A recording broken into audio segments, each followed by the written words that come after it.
my guest. A few of the boys exchanged miffed expressions. "Miss, you can't say stuff like that," Ronan said. Miss Devlin looked at him, waiting for him to explain why she couldn't say stuff like that.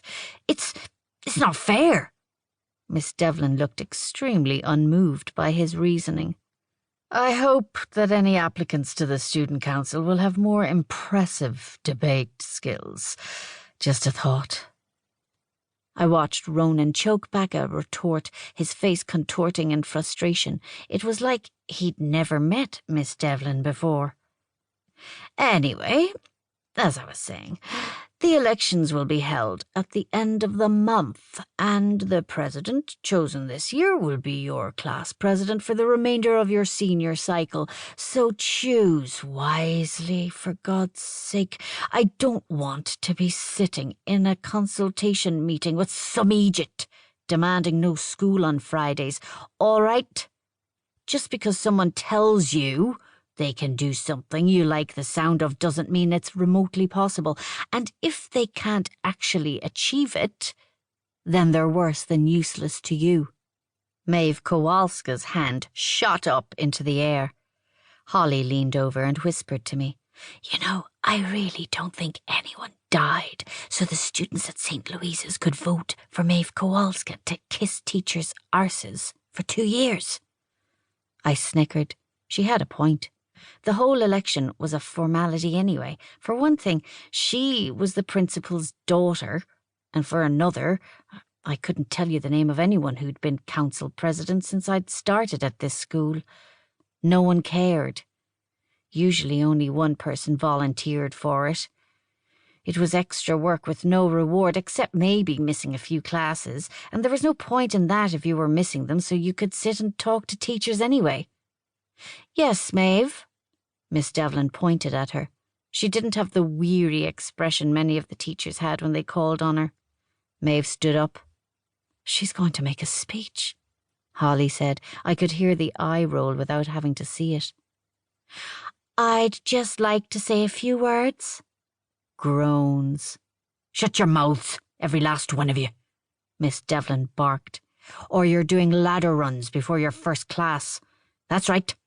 You can sit next to your adorable crush smelling like unwashed armpits."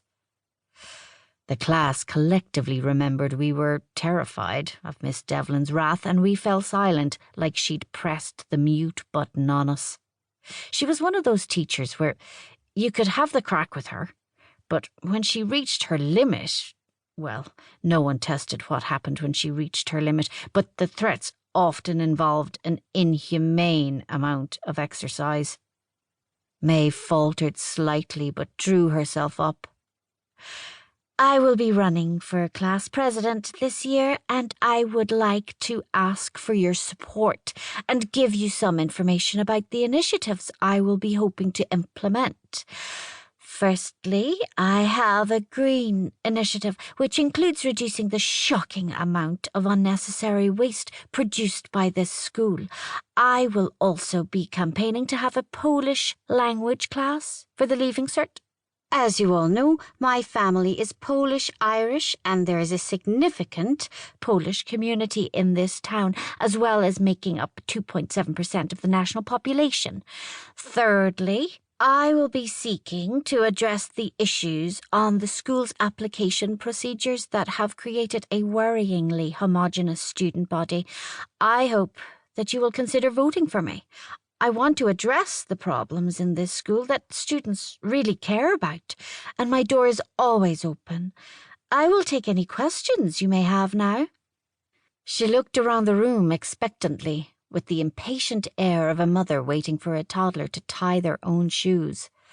Miss Devlin had commanded silence, but she couldn't make people listen.